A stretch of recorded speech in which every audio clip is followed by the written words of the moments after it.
What happens when your worst fear becomes your reality? Hi, I'm Brent Cassidy. Welcome to the Nightmare Success In and Out podcast, where we explore how to overcome your fears and nightmares and set yourself free. We're going to be exploring this topic with guys I was in Leavenworth with and others who survived their own nightmare. These stories can be inspiring, sometimes sad.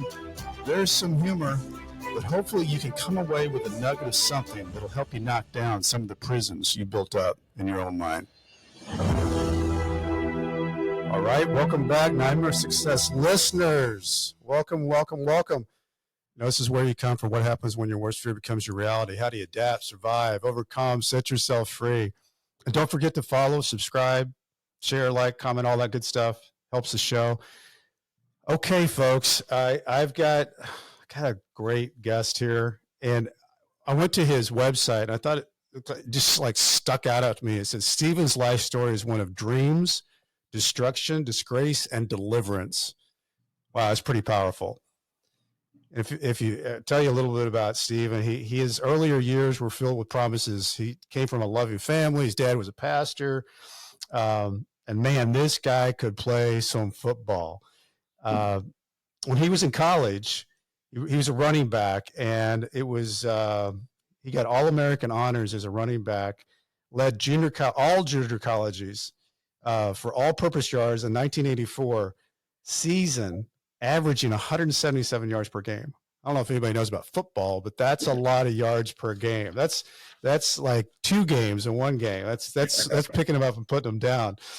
But Stephen, he was always struggling with 2 paths. He had this great, talent for athleticism and football, but he struggled with addiction. And eventually he fell into addiction and went homeless, and finally found himself looking and staring at a 70-month federal sentence.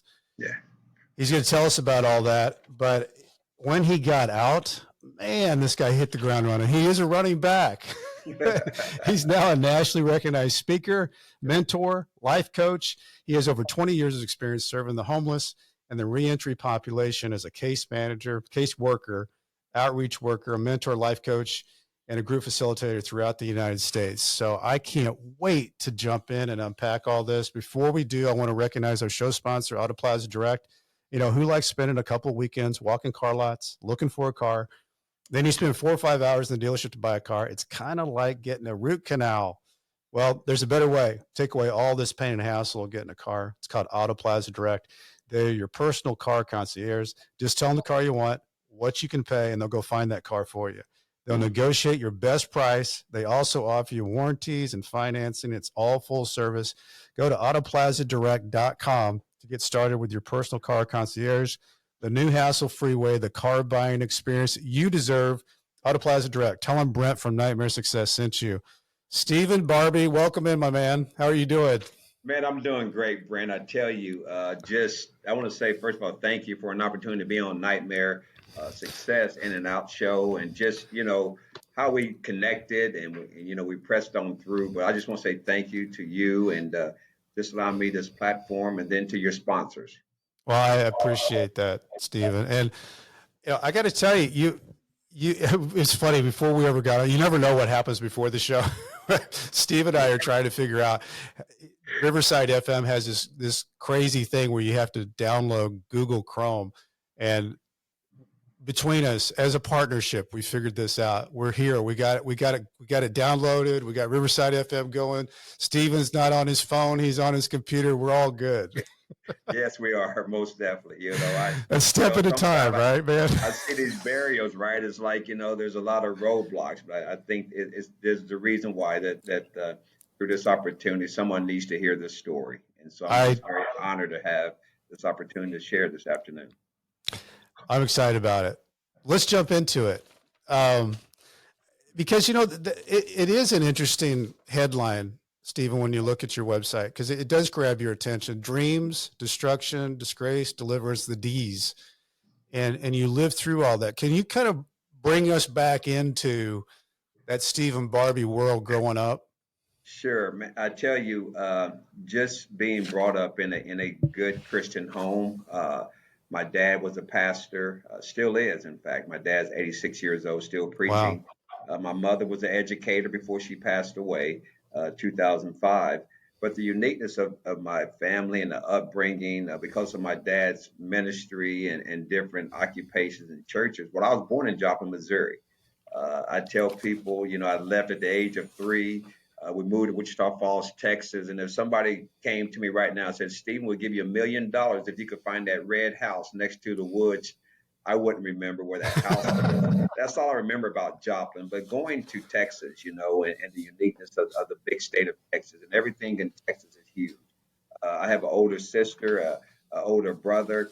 We all was born in Missouri. Then my 3 younger siblings were born in Texas.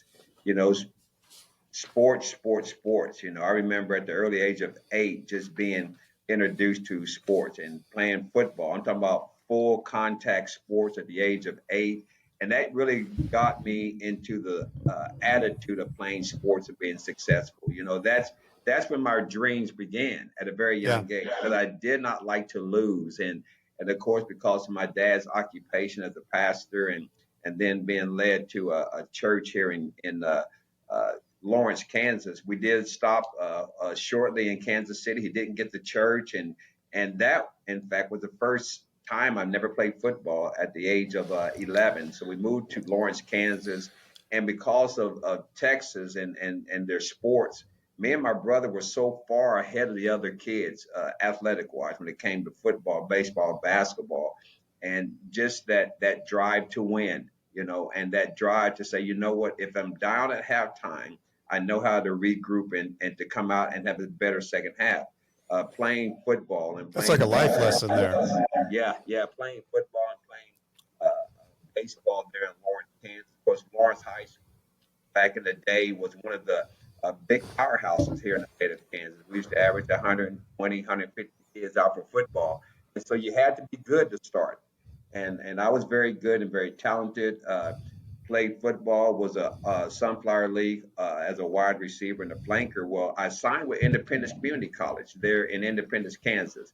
Mm-hmm. And that was in February. I said, I'm going to Independence. Well, between February and July, I was back on the baseball field and playing baseball and having a very exceptional senior year where I was leadoff hitter, hit 475 with 10 home runs. And a coach came and recruited me, Coach Carl Heinrich from Highland Community College, and signed me on the spot after the game.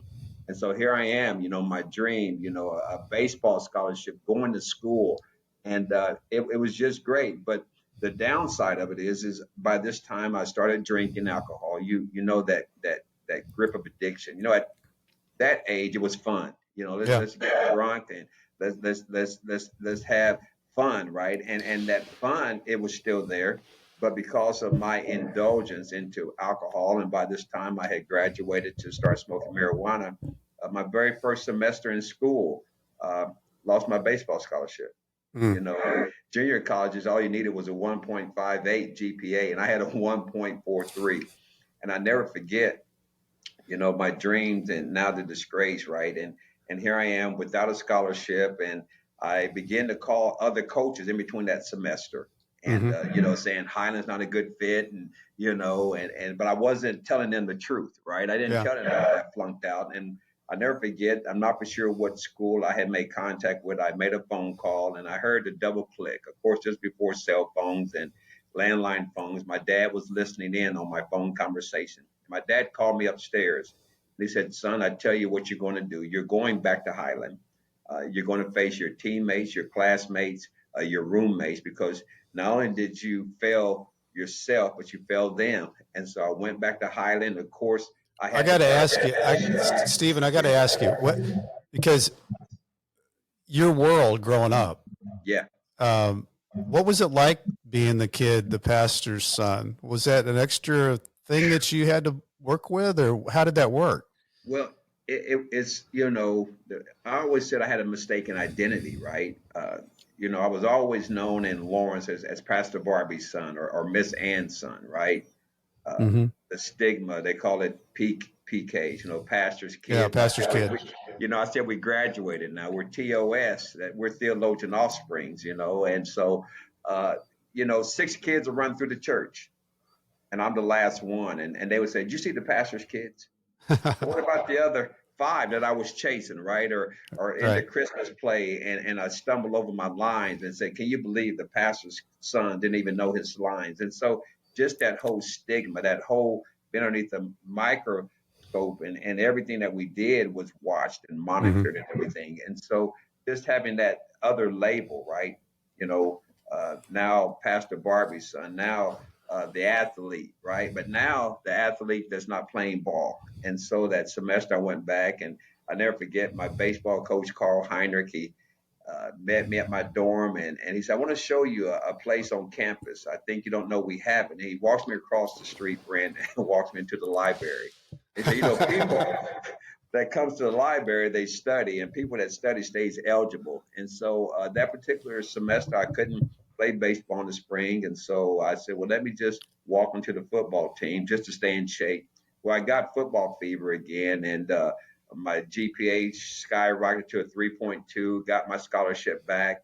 For that next season, football, we were checking in, and tailback from California was our tailback because I was playing flanker at the time, Hmm. and he blew his knee out first game. And then our second team tailback from Topeka, Kansas, he finished the first game, the second, and then he quite wasn't getting the job done, you know. And I always share with people, get people around you that sees in you what you don't see in yourself. Yep. Potential. And my coach, he called me upstairs, and he says, you know, would you consider switching from flanker to running back? He said, you played running back in high school, and I said, yeah.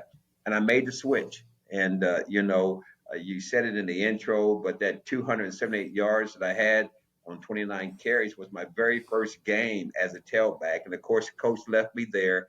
And I am proud to say that that record still stands today.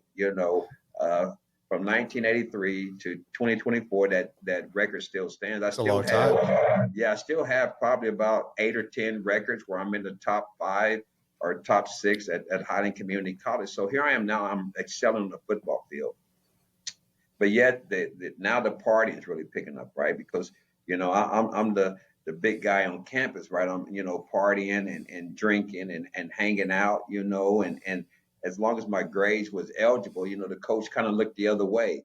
Well, Yeah. now the blackouts begin to happen. Now the do you know what you did last night? Stories come, and Hmm. and because I was being so successful in the football field, I could care less about what people were saying.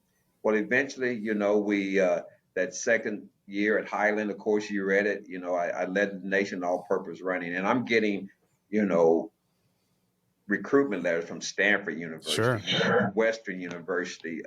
I got one from Hawaii, Montana State, just to name a few. These schools found Stephen Barbee in Highland and started recruiting me. And next thing you know, I uh, didn't realize how good I really was, to be honest with you. And so I took the very first full ride scholarship offer there at Peru State College in Nebraska. Went there. Of course, now I've graduated, right? I went from drinking alcohol to smoking marijuana. And now, powder cocaine was readily available. I was on steroids, just living a loose life. I tell people it's kind of sad that my 4 years in school, I only went to church twice. Mm. My family foundation of going to church, it wasn't even a thought for me to go. And so as I go to Peru State and playing football and begin to excel, and it was in between semesters there that I came home here in Lawrence, working at the warehouse in the best physical shape I've ever been in. And I never forget, it was July of that year, and me and my coworker had worked long hours. And back then we got off work, and there's a bar in Lawrence, Kansas called Johnny's Tavern, which opened at 7 a.m. And so we went straight to the bar. That's an After, early time for a yeah, bar. yeah. And we went there. Of course, back then you could cash your payroll checks, and we did. And we started drinking, and we was on his motorcycle, Brent. And so he said, "Man, Bart, if we stay on this thing, we're going to die." And eventually we went and rented a old customized van and loaded it up with alcohol and the drugs, and just driving around Lawrence, just partying it up. Well, I was I never was a social drinker. I drank to get drunk. You Mm-hmm. know, I always went hard. And so eventually, my friend, he said, man, I need to go home and rest. And I said, okay. And I got back in the van, and it was one of those moments, right? I hit a telephone pole Wow. going, as they say, 80 plus miles an hour. You're lucky you And didn't die.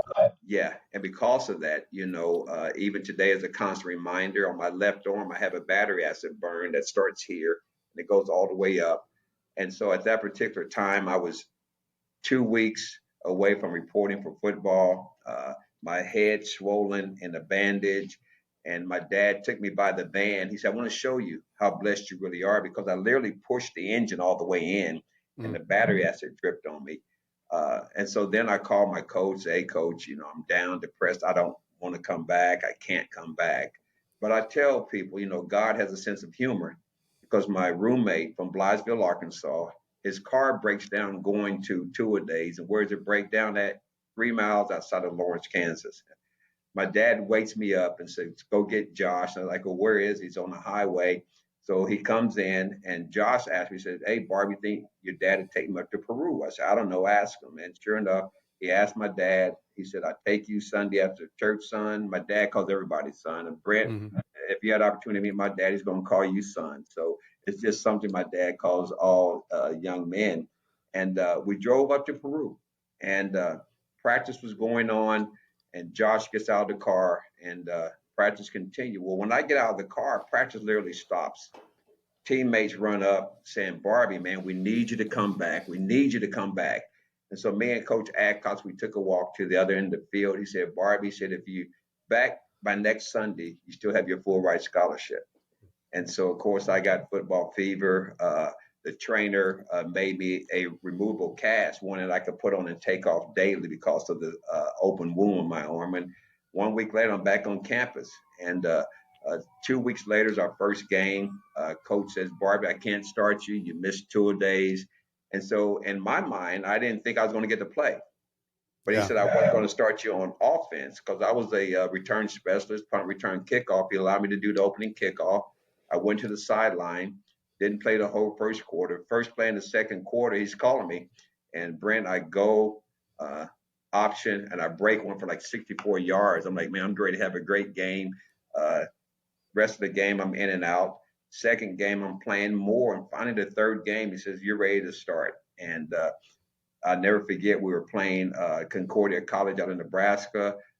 First game starting, I had 69 yards at the end of the first quarter. I'm saying, man, I'm ready to have a blowout game. I'm getting ready to have another 278.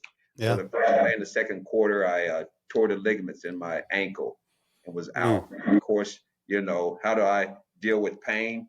Well, the powder cocaine, right? The partying, the getting high. And eventually, because of that road of addiction, it began to grow and grow.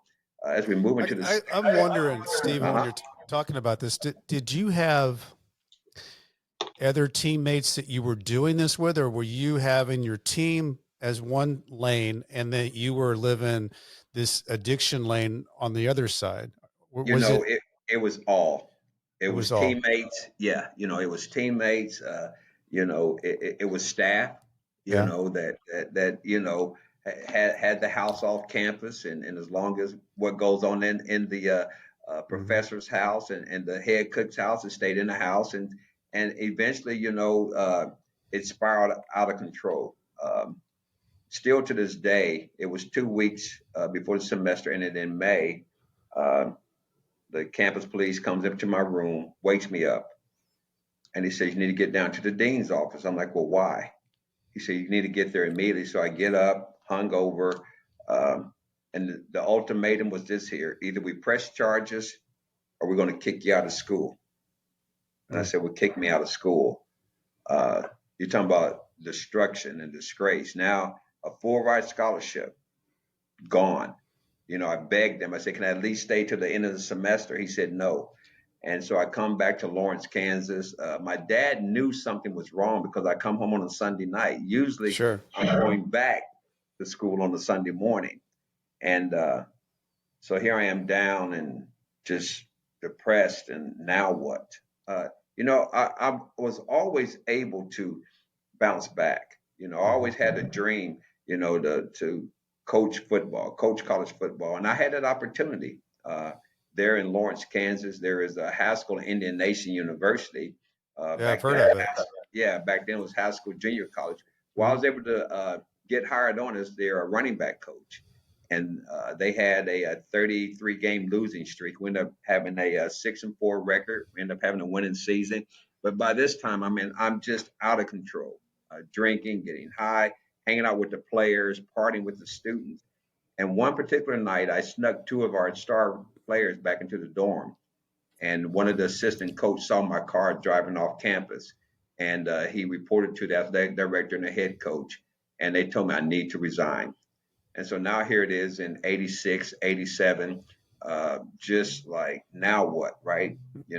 All of these choices that had consequences. Well, I Mhm. was dating a young lady. Uh, she went to the University of Kansas, went from Chicago. I said, why don't you move to Chicago? Get a fresh start, get out of Lawrence, right? And I did, but realizing one thing about addiction, I tell people, for me, when I hear change people, places, and things, it's not that. A drug addict can find drugs in the middle of nowhere, Yeah. and I realized now that I was carrying my active addiction from Kansas to Chicago. Eventually, that relationship fizzled out. Eventually, by this time, crack cocaine is huge. I'm an addict that's been delivered, but anything that would get my mind to a high state, I was indulging. And here I am now smoking crack cocaine. Uh, Finally, I found myself homeless. Mm. Uh, What happened with the girl that you moved up to Chicago with? Did that fizzle out in the it fizzled whole out. Yeah, it midst fizzled of out. everything that was going Yeah, on? yeah, it fizzled out. When you begin to love the alcohol more than relationships, Yeah. and so it fizzled out. Now I'm homeless in the Eh, big city. Homeless. Let's talk about that though, Stephen, Yeah, because that's such a heavy, big deal. I mean, obviously addiction's a big deal, you know, alcoholism's a big deal, all those things, but to Mhm. actually end up in a situation to where you're finding yourself homeless, what what was going through your mind when that moment was happening that you were, I guess that have to be rock bottom, right? At that point in my life, Yeah. that was rock bottom. I'll never forget. I went to a food pantry there in Oak Park, Illinois. It's right next to Chicago, and walked into this food pantry, and all they had on the shelf was a box of dried Cheerios. That was it. Everything else, the shelves were bare. And I said, "Sir, that's all we have." I was hungry, Yeah. so I took the box of Cheerios, and for 2 days, I literally just ate Cheerios. Walked around Oak Park, walked in, slept in dugouts in the different parks, slept underneath some park benches. And finally, it was late one night, and I saw a light on at a nursing home. And I went and knocked on the door, and a old elder lady came and said, "Could I help?" I said, "Miss, I'm hungry." And so she closes the door and she comes back with a Coca-Cola and a peanut butter and jelly sandwich. I'm sitting there on the porch, I'm eating, right? And about this time, two police cars come up, and I'm like, "Oh, sir, I Hmm. haven't done nothing. I was just hungry. This lady gave me food." And so he told me to get in his vehicle. And I believe that, sometimes God brings angels into your life, right? He told me to get Hmm. in his car and take me to the bus stop, the public transportation there in Chicago, which now I know is Madison Avenue. And he talks to the bus driver. It's about 1 o'clock in the morning, and the bus driver gave me a free ride downtown to State Street.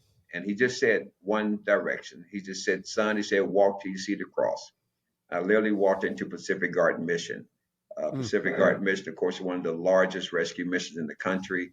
I walked in, slept for a couple of hours, had to get up, and went over to Lake Michigan and lay between two boats. Went back to the mission, and that was when I rededicated my life to the Lord. I had a discipleship program.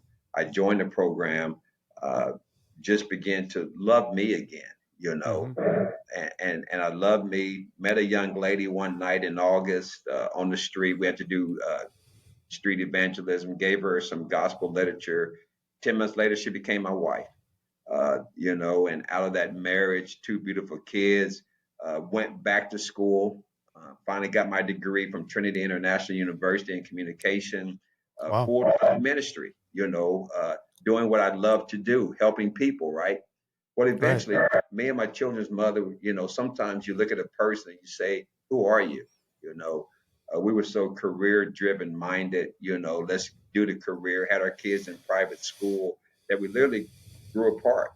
Now, mind you, at this time, Brent, and to the listeners, I had 10 years of being clean and sober.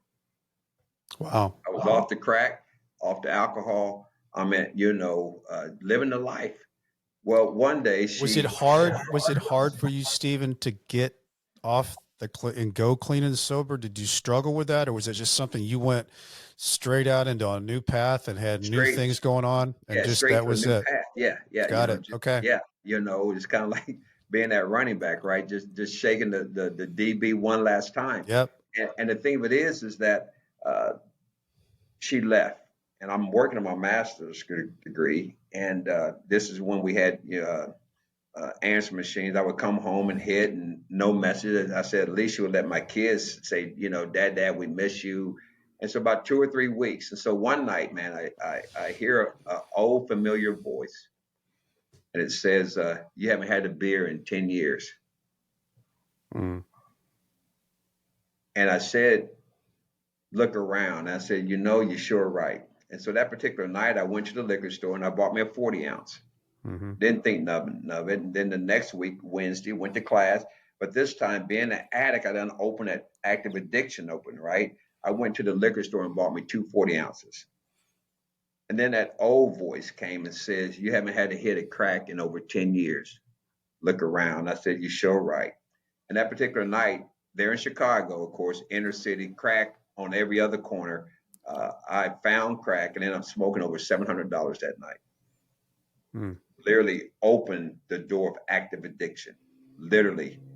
And because of an addict, you try to cover it up, right? And all of a sudden, I used to get high on Friday and smoke all night Friday and don't smoke on Saturday and recuperate Sunday and back at work. Well, then Friday became Thursday, Thursday became Wednesday, and then of course, all the lives. My car broke down, cell phone dead and all that. Well, eventually I sold our home back to the real estate and moved back to Kansas. Not realizing that my mother had been diagnosed with cancer. And so this is around 2002. And so from 2002 to 2005, while I'm back in the Midwest, my MO, Brent, was real simple. Church, celebrate clean time, go out and celebrate clean time. That's the sickness of the disease, right? Go out and celebrate. Now all of a sudden I'm not clean, right? So now I'm homeless again. So my MO was always homelessness, treatment, church, addiction. Mm.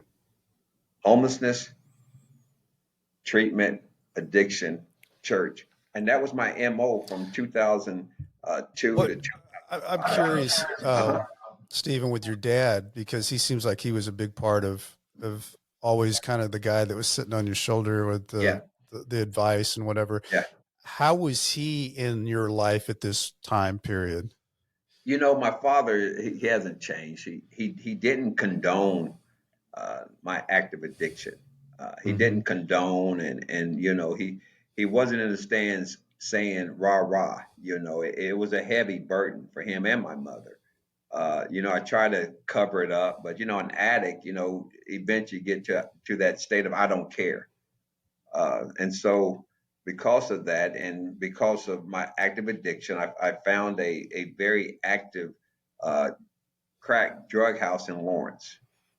And you can go there at 2 o'clock in the morning, 2 o'clock in the afternoon, 7. They always had it, always. Well, I never forget. It was July 20th of 2005, and I went to this particular location and knocked on the door. Nobody answered. Nobody answered, which was unusual. So I go back uh, 2 days later, July 22nd, 2005. I knocked on the door. And I always say this when I share some of my story, 3 minutes, 180 seconds changed my life forever because I went into this particular location. purchased $100 worth of crack cocaine. Didn't think nothing of it. That was July. My mom passed in August. And so from August of 2005 is back and forth, still active addiction, homelessness, and that my old MO. Well, I'm in Topeka, Kansas, in church, working, supervisor at this particular job. And one day, December 21st of 2007, two gentlemen walked in on my job. And they called me back down and said, Mr. Barbee, you got two gentlemen here that's asking for you. So I go downstairs and they say, you're Stephen Barbee? And I said, yeah. And they said, you're under arrest. I said, for what? They said, for 5 kilos of crack cocaine. I looked, I said, you got the wrong person.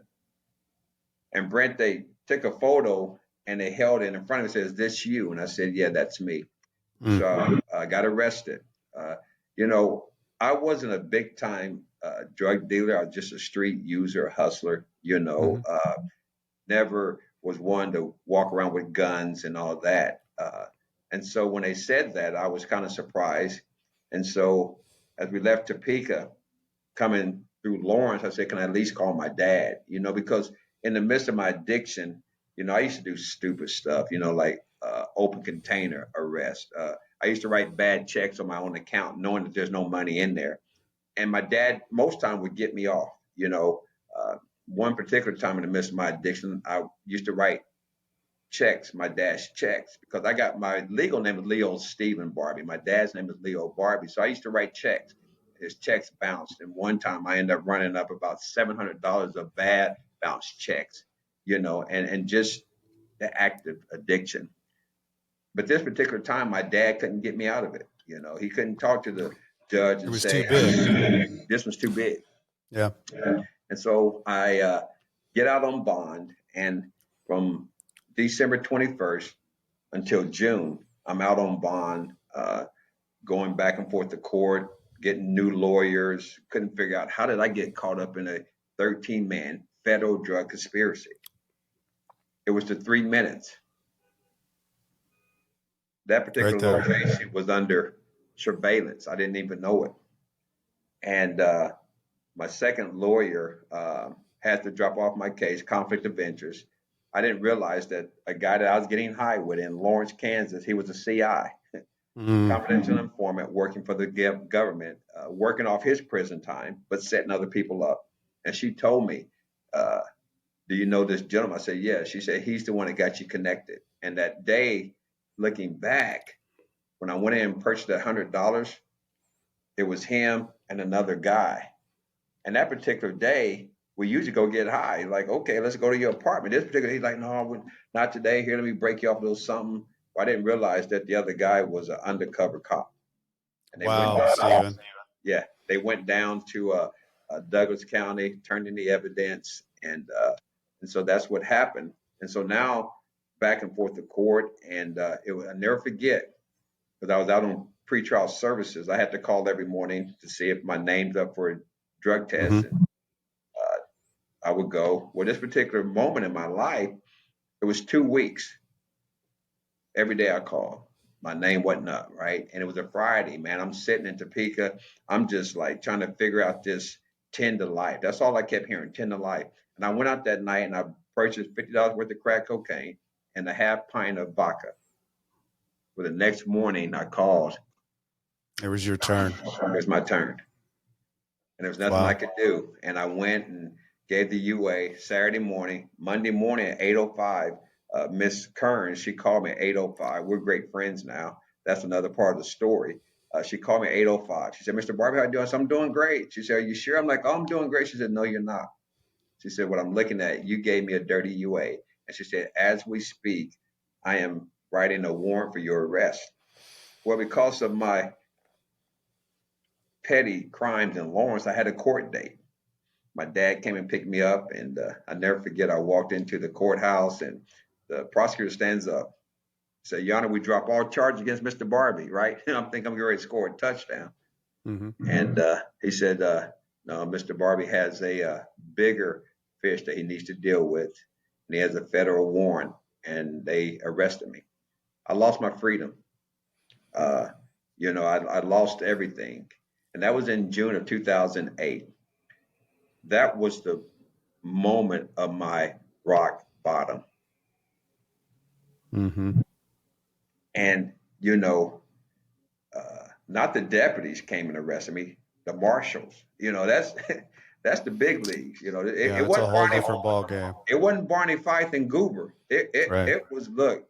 And uh, so from June when I lost my freedom, which by the way, that was the last time I ever used drugs. I've been clean, sober, delivered since June of 2008, which is going on 16 years. Uh,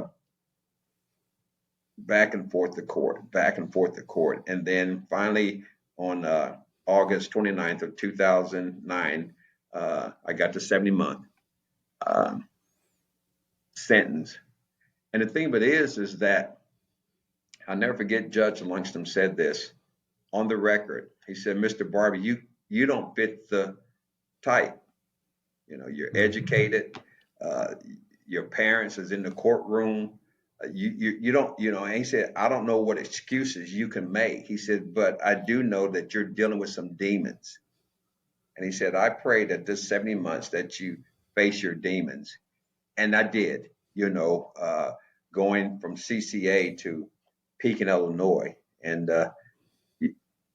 believe it or not, the feds can make a mistake when they're giving you your points. And I kept going because of my criminal history. I shouldn't have been in a medium Yeah. federal institution, but I was. But the thing of it is, Brent, is that, it was a journey that God placed me on, being in that environment, adapting to that environment, but yet allowing myself to face me. Like, Stephen, what was going through that? How did you adapt to that environment? Because everybody's kind of goes about their time, doing their time the way they do their time. How did you do your time? Well, it's funny, right? The first day when I was there in Pekin, I'm walking across the yard and it was totally empty. I'm walking and the CO calls me out and says, "Hey, you." And of course, he used some choice words. And I'm like, "Yeah." And I point and he says, "Who else am I talking to?" So I walk up and he said, "What do you think you're doing walking around my compound like this?" And he goes on and on and on. And so I said, "Sir, could I make a statement?" I said, "This is my first morning ever waking up in a prison." And he apologized. He says, "Sir, you can't walk. This is a controlled movement." He said, "Why don't you go back to your housing unit and have somebody school you?" Mm-hmm. And I tell people about prison, it's not what's in the handbook that you should know. It's in the unwritten rules, right? Right. It's the inmate rules. Oh yeah, yeah, yeah. And so once I began to learn and adapt to that, right? And the uniqueness of when I was at Pacific Garden Mission and getting my call to ministry and surrendering my call, because I am a licensed ordained minister, uh, my work detail was in religious services. I meant never worked in the child hall, never worked in the yard, never, it was in, and so I was able to use my God given calling and my gifts in Mm. prison, and I was able to learn free of charge about all the different faiths, Mm-hmm. the Nation of Islam, the Muslim, the Sunni Muslim, the Santerias, the Native Americans, the Hebrew Israelite. I know how they serve their faith because I have to set up the chapel for with their rug. I have to set the chapel up with the ostrus. I have to set the chapel up, and so I was able to get a free education, but then yet I was still able to strengthen my own faith. And so in the midst of this journey, just not questioning God, but I asked God a question one day, and I said, "Why? Why did you go to such extreme with me? You know, why Mm-hmm. why not treatment?" God said treatment, Right. right? Why not the county jail? He said the county jail. I said, but you skip the state system and took me from the county straight to the feds. And this is what he said. He said, "Son," he said, "the greater the call, the greater the fall." He said, "You had to fall this great to know I put a call in your life." And so in the midst of the journey of going from peaking and then finally my points came on the system about 8 or 9 months in, and they called me. I I was on the yard that particular day, told me I need to get back to my housing unit immediately. And my unit manager, my case managers said, do you want to tell them? I said, tell me what? They said, Mr. Barbee, you was right.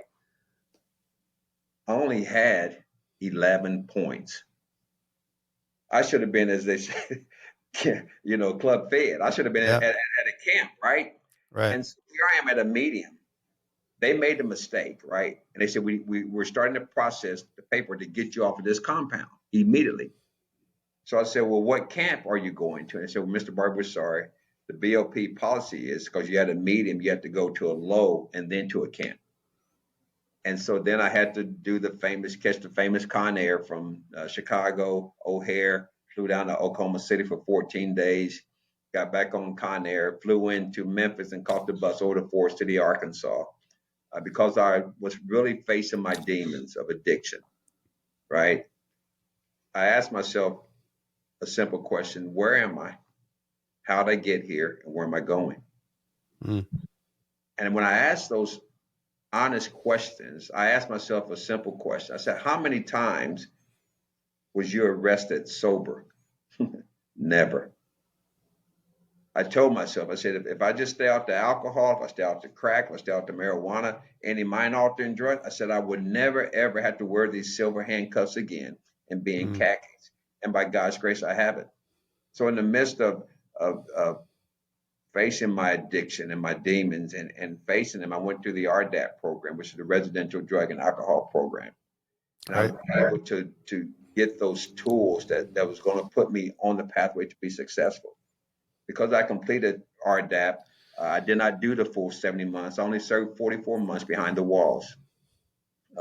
Come back to Kansas City, January 18th, 2012. I never forget, I caught the Jefferson line.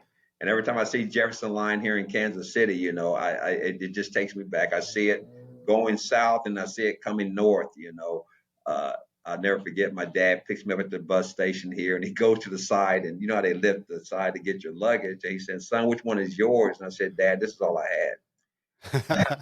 It's all I had, right? But it Yeah. was enough to have a fresh start. And because it was a journey, right? I understand that God put me on this journey, right? To understand reentry, to think and all the barriers, right? Because I have a saying, if you change your thinking, you can change your outlook. You change your outlook, you will most definitely change your outcome. And so for 71 days after my release, I was gainfully employed at City Union Mission, which is the homeless shelter here in Kansas City. And my journey of giving and serving this community, it just went from City Union Mission to Metro Lutheran Ministries. And at Metro Lutheran Ministries is one of the bigger non-for-profit that helps people across the city. I love that. Uh-huh. Stephen, so also because I was as I'm thinking about your story, you Yeah. have daughters in the midst of all this. How old would they be when you got out in 2018? Well, that's a great question, because my youngest daughter at the time, she was 15 or 16. My son was 18, going on 19 at the time. That made my oldest daughter 31, 32 years old. Okay. And so, no, she was like late 20s, 28, 29. And so, in the midst of how do I rebuild that bridge, right? Right. People say I burnt bridges. I said, no, we really don't burn bridges. We damage them pretty severely. My two daughters and son, they're always my children. I've always been a father. Right. I've always provided. I said, so I had to rebuild just our fellowship, right? And I never forget, my son, he's an MMA cage fighter, boxer. So he had a fight here in Kansas City. And that weekend, the children's mother, because we're divorced now, they came, and my children's mother said, your daughter wants to talk to you. And so we went off to the side of the hotel, and she said, Dad, what happened? You was preaching, what happened? And so I just told her, Dad, old way of living, the drugs, lost my freedom. And we both cried and embraced. I asked her to forgive me. She said, Dad, I already forgave you. I just wanted to hear it from you. And so in the midst of that, and in the midst of being, re-entering, returning citizen, and understanding all the barriers, right? No Right. ID, right? No birth certificate, right? And I had to learn how to live re-entry, right? I didn't realize that God was saying, I want you to live it because you're going to go back and serve others And help them. and help them, right? And in the midst of that, I went to Metro Lutherans, and because of what they was doing, they got a small grant from the Department of Correction. They placed me over the grant, and so I was able to serve returning citizens, getting out and getting them jobs and IDs and birth certificates. And I'll never forget there was a event here in the Kansas City area, and a staff person from Leavenworth Federal Prison came up and said, "Mr. Barbee, how you doing?" Um, she said, "I need a favor." She says, "I have this event coming up at Leavenworth. It's the graduation. Uh, my guest speaker, he's ghosted me. He won't return my calls, phone calls, emails, texts." She said, "Do you know a good speaker?" I said, "Yeah." She said, "Well, who?" And I said, "Me." She said, "Mr. Me. Barbee." She said, "Look, I'm serious." I said, "No, I'm serious." And because of this staff person giving me the opportunity, Brent, that Mhm. was my first opportunity of going back into the prisons to encourage and to empower and to encourage individuals to connect with them, say, "No, I sat where you sat, so I understand." And because of that opportunity, a door literally swung wide open, because people begin to hear about this pastor son, the former Mhm. All-American, that's out. And so I went from working at Metro Lutheran as a program coordinator. Then I started working with Connection to Success. And because of that opportunity as a community outreach manager, I began to go back into prisons in both Missouri and Kansas, recruiting men and women to go through their personal and professional development. Where, as my 3 years there, over 350 individuals went through their training program because That's awesome. I could connect with them. So I left there, and right in the middle of the pandemic, and it was just one of those God moments, sitting there, and he told me to leave Connections. And I was like, whoa. And I left. I left with nothing but faith and nothing but God. And because of that, the P2P, which stands for Passion to Purpose Ministries, and Passion to Purpose LLC, was birthed. And because of that, I'm able to do what I love to do as a life coach, as a mentor, able to go back into the prisons, and not only in state prisons, both in Missouri and Kansas. I've been in several prisons across the country. I've had the opportunity to speak at the Fatherhood Conference there in Minneapolis, Minnesota, and Yeah, it's a the big deal. Fatherhood Conference there in Richmond, Virginia. I spoke out at the Native American Child Support Division out there in San Diego. And it's just a joy, right? Because I tell people, I said, write your goals down, write them down, right? And Brent, one of my goals was to speak in all the prisons in the state of Kansas, Yeah. and I have. Well, you're going to like this because this Nightmare Success In and Out show goes into over 400 prisons and across the United Wow. States. So, Yeah. and I love that because this show has grown into a show that is about guys that go through what you're talking about, Yeah. Stephen. But Yeah. it's not easy. Mm-mm. Reentry is really not easy, No, and it's that's not. I think that's one of the things. I think people know that prison is going to be tough. Mm-hmm. I think that's you can gear up for knowing that. I just know that's going to be bad. But I think one thing that's the biggest surprise, and I think the recidivism, the way that it is because you think, okay, I'm out. I accomplished that. I'm out. And the reentry thing is really tough for a lot of reasons. And Yeah. a lot of it is because there's just so many barriers and so many things that are stacked. And there shouldn't be as many barriers. No. There should be a whole different way that it's set up. But I love the fact of these type of stories, Stephen, that you're talking about, because Yeah. these people can download these and listen to them and say, okay, it doesn't sound like it's going to be easy, but I can make it. I can make it What step at a time. it is, the system, right? Ever how you want to describe it, right? It's set up to send you back. Exactly. When I got my ID, right? Oh, you need your birth certificate and your social security card. So then I go try to get my birth certificate. Oh, you need your ID, your social security. You try to go get your social security. Oh, you need it's like, well, wait a minute. What's going on here, right? Aren't you all governmental agencies that you can,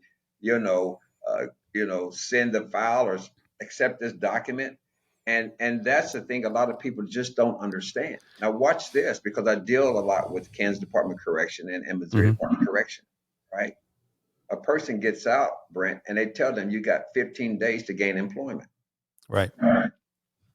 I'm educated. It took me 71 days, right? And the only time that I ever was written up in my 44 months of incarceration was at the halfway house, because I was not working.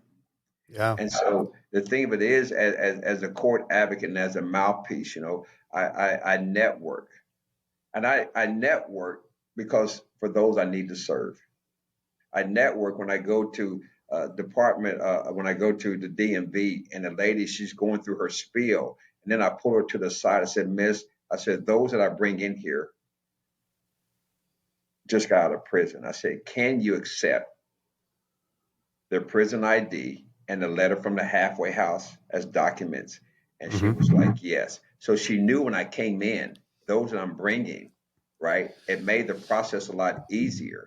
And that's what it's all about, is making it easier, letting people know what's available, letting people know, because I only served 26 months of post release. March 3rd, 2014, case closed, done. I regained my voting rights back, right? But I had to go fill out the paperwork. If I never filled out the paperwork, I could never have walked into a voting booth. And I tell people there's a lot of things that's out there that we have to be a mouthpiece. I use the scenario, let me be Moses and I go talk to your Pharaoh, because a lot of individuals just don't know. I share these two quick stories. One, a gentleman was getting ready to go into a transitional house. He did everything that they asked him to do. Did the online app. They set up a phone screen. Brent, he didn't even have a cell phone. And I told him to come to my office. He came to my office. He did the phone screen. And the lady on the other end says, your bed to be ready in 3 weeks. I said, let me see the phone. And all I said was, hello. She said, oh, Mr. Steven. I said, yeah. Oh, he didn't tell me you was working with him. Tell him his bed to be ready in 3 hours. Well, wow. Why? Because, my brother blocked for me in football and I scored. I learned to block for these individuals, right? And I tell people, I said, just trust me. If you just trust me, we'll get the results. I had another. But Stephen, I don't want to just go around that just to stop. Sure. The big part of that is that you walked it, you lived it, and so you learned it because you lived it, and I think that's where the trust is built in by you being able to go back into those prisons and talk. There is a built-in, because a lot of people have lost their trust, they've lost the hope. Yeah. And the trust and hope are such big catalysts for being able to step forward. That's it. And that's what you're doing for people. And I think that's such a big deal, because if those people can get somebody they trust, then they get some hope going, and then they start stepping in the right direction. That's the momentum that works. Right. It is. And, because after I left Connections and started P2P, and then at one time I was working full time with Prison Fellowship Ministries with Chuck Colson and that organization. I was the field director over Kansas and Missouri, which placed me literally over 22 prisons in Missouri and 15 in Kansas.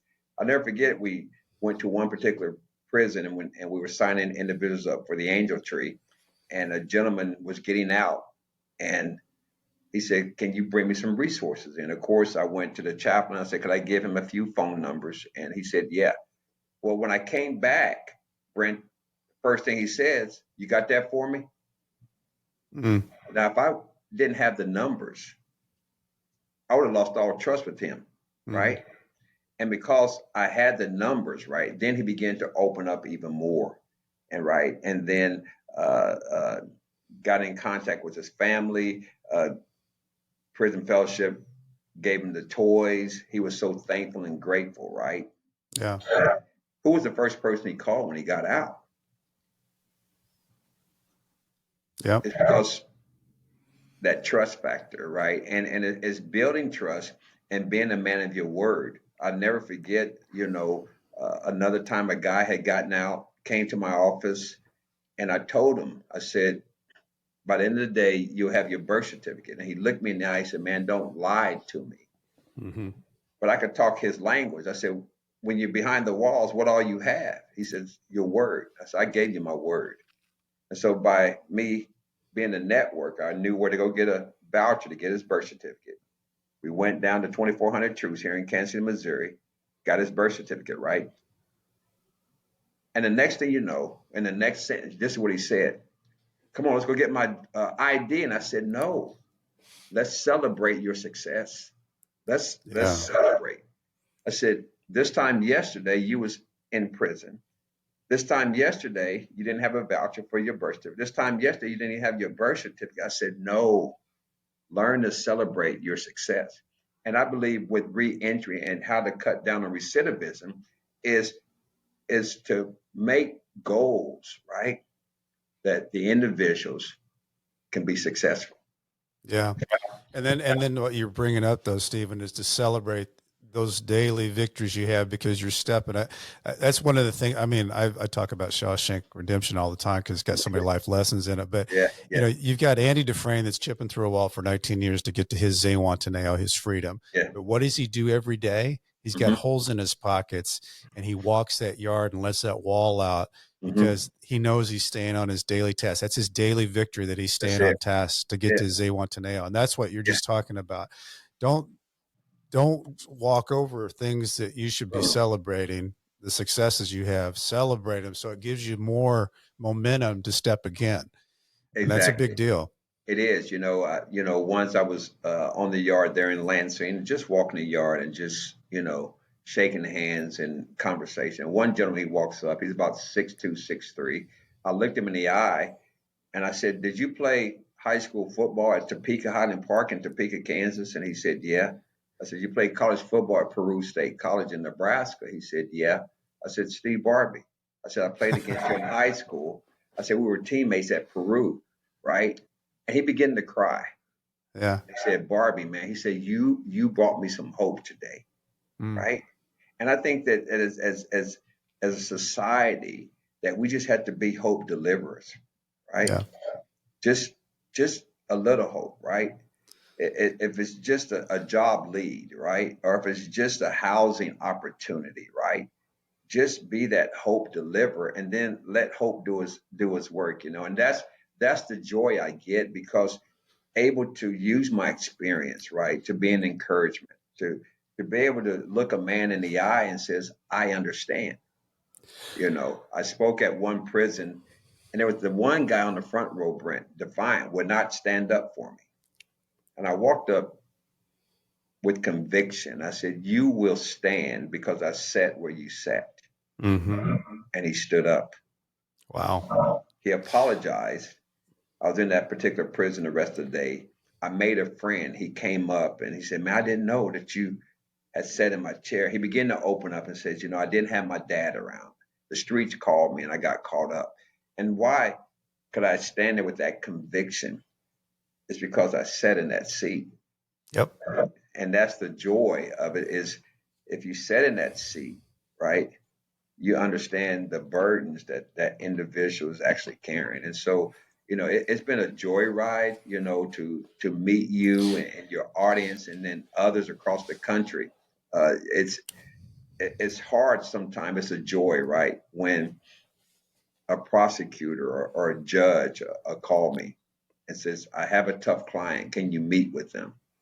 And I said, bring them on, Yeah, because and you're making a difference, Stephen, with that. Before I want to ask you, sure. before I ask you that question, what's your biggest takeaway through this journey? I want Mhm. to recognize Nightmare Success is sponsored by the White Collar Support Group. It's the world's first support group devoted to people navigating the white collar criminal justice system. I'm a member of the White Collar Support Group, and I can tell you that there's a bunch of people who help each other through the criminal justice journey for free. whether you're just starting your journey or you made it through the other side, this is a great space for you. You can join us on Zoom Monday, 7 p.m. Eastern Time, 4 p.m. Pacific. For information, go to prisonist.org. That's prisonist.org. Start here. So, Stephen, what do you think is, after you've gone through all this, what do you think is your biggest takeaway from everything? I had, and that's a great question. I had one of my clients, because I do serve as a court advocate today, and certain individuals got to go through particular training classes, which I facilitate. And he looked me in the eye one day. He said, Mr. Stephen, he said, where do you get your strength from? He said, where do you get it from?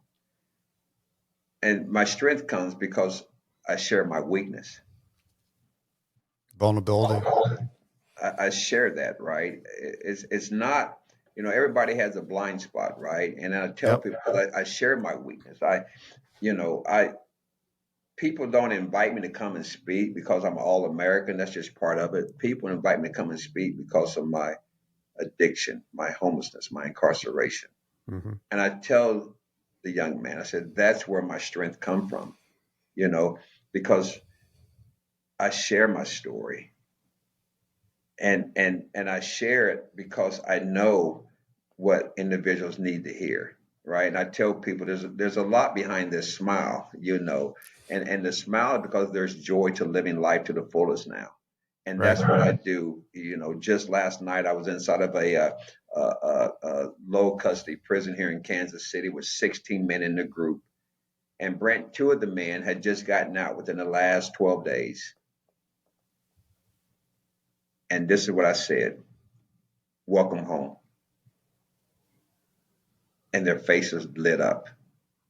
Just that alone, welcome home, made a difference in those men's life. And then last night with the other 14 men in the group, and we talked about goals and their input and changing that mindset of what a goal is, And so that's what it's all about, is now, I tell people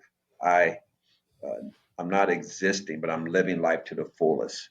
Mm-hmm. And every single day, I get opportunities like this and others to meet people in boardrooms or at a bus stop, Mm-hmm.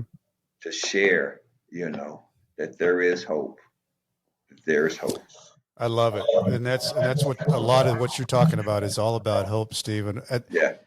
As far as getting a hold of you, I think Steve, is it Stephen? Your website is Stephen Barbee. StephenBarbee.com. Yes, sir. StephenBarbee.com, which is Yeah. easy. Yeah. And it's STEPHEN. So yes. On Barbee. It's great stuff, Stephen. I love what you're doing. You're giving back. You're taking your experience and your journey and helping people through. And what a wonderful feeling that's got to give you to do that. It's a big deal. I've networking like you do and doing. I just know that you're going to just be able to do more and more of it because you're in the thick of it. I can see it. I can feel it with what you're doing. So I really appreciate you being here today and sharing your story.